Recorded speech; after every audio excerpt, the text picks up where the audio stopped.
गांव के किनारे माया का घर है। अक्सर माया के घर महिलाओं का जमावड़ा रहता है।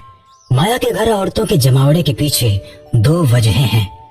पहली कि माया का घर गांव के बिल्कुल किनारे है, जिससे गांव में आने वाली ठंडी हवा सीधे माया के घर से होकर गुजरती है और वहां बैठे सभी लोगों को सुकून देती है। और दूसरा कि माया बहुत ज्ञानी महिला है, उसके पास हर सवाल का जवाब है। जब भी किसी महिला को कोई बात समझ नहीं आती तो वो सीधे माया के पास आती है और माया मिनटों में उसका भ्रम दूर कर देती है। और आज दोपहर का समय, तेज धूप, लेकिन माया के घर नीम के पेड़ के नीचे बैठी सभी महिलाएं ठंडी हवा का आनंद लेकर बातें कर रही हैं कि तभी रीता चिल्लाते हुए आती है।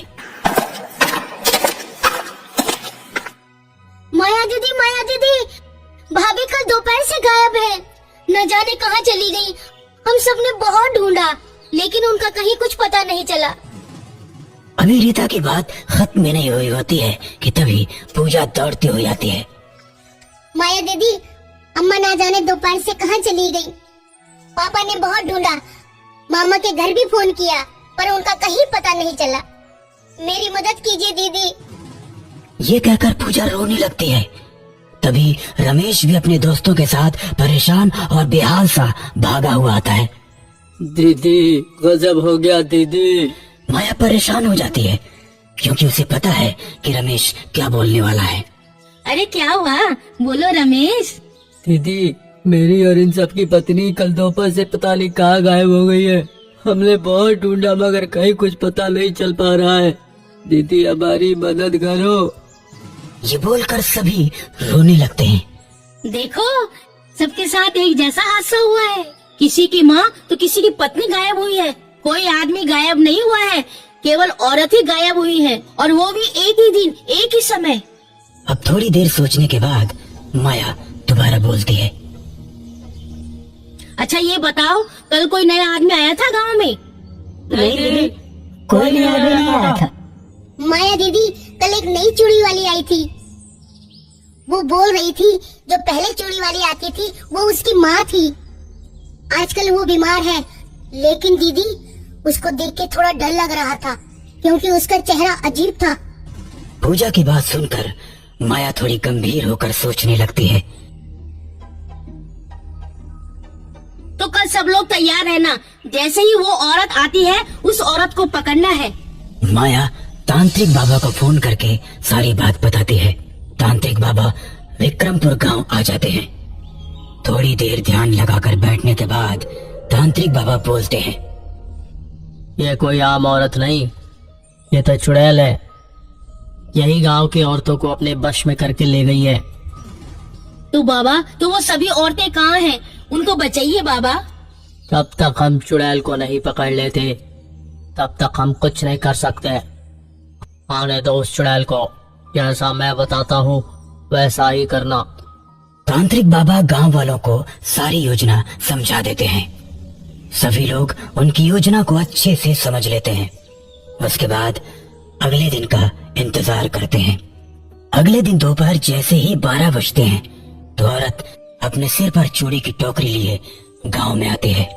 चूड़ी पहन लो दीदी, चूड़ी चूड़ी पहन लो, चूड़ी रंग बिरंगी चूड़ी, सुनहरी चूड़ी।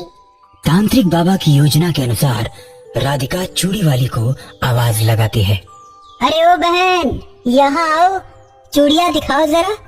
अभी दिखाती हूँ दीदी। इतना कहकर चूड़ी वाली औरत राधिका के पास पहुंच जाती है। थोड़ी देर देखने के बाद राधिका चूड़ी पसंद करती है। अच्छा, ये चूड़ी पसंद है आपको दीदी? ठीक है, लाओ हाथ, अभी पहना देती हूँ। और राधिका को चूड़ी पहना देती है। चूड़ी पहनते ही राधिका का दिमाग चकराने लगता है और वो गिर जाती है। सभी लोग योजना के अनुसार छिपकर ये कारनामा देख रहे थे। तभी चूड़ी वाली औरत अपनी टोकरी उठाकर चलने लगती है। जब वो कुछ दूर पहुंच जाती है तो उसके बाद राधिका अचानक से खड़ी हो जाती है और बिना मुड़े सीधे धीरे धीरे चूड़ी वाली की ओर बढ़ने लगती है, जैसे कि उस चूड़ी वाली ने राधिका को सम्मोहित कर लिया हो। तांत्रिक बाबा के इशारा करने पर माया और पूजा राधिका को दोनों ओर से पकड़ लेती हैं। राधिका के पांव रुकते ही वो औरत भी रुक जाती है और पलटकर देखती है। तभी तांत्रिक बाबा उस औरत के सामने आकर उसे ललकारते हैं। कौन है तू? है औरत, कौन है तू? और राधिका को कहाँ लेके जा रही है? तांत्रिक के इतना कहते ही देखते ही देखते औरत नीले रंग में बदल जाती है।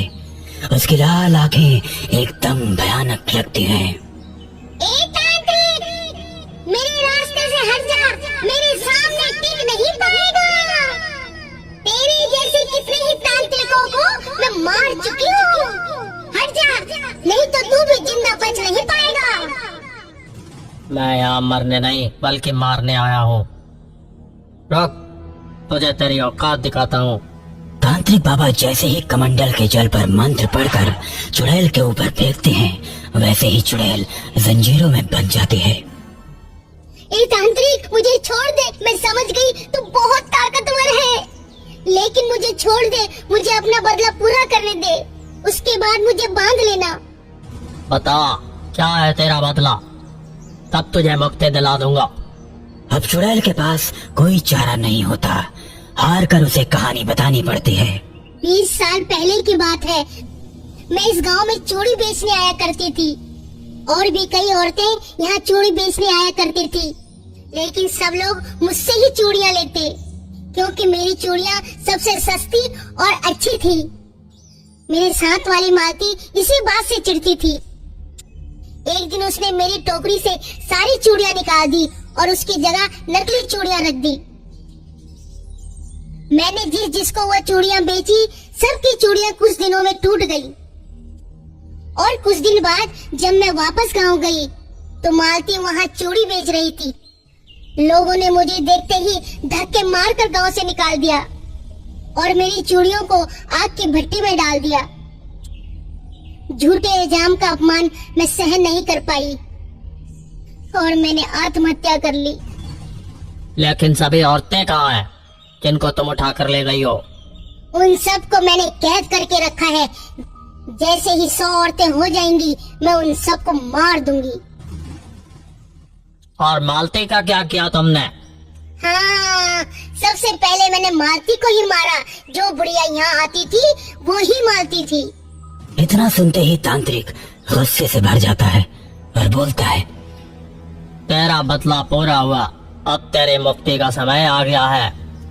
इतना कहकर तांत्रिक बाबा मंत्र पढ़कर चुड़ैल के ऊपर जल फेंकते हैं और चुड़ैल धू धू कर चलने लगती है। इसके बाद चुड़ैल को भी मुक्ति मिल जाती है और गांव की सभी औरतें वापस अपने घर आ जाती हैं।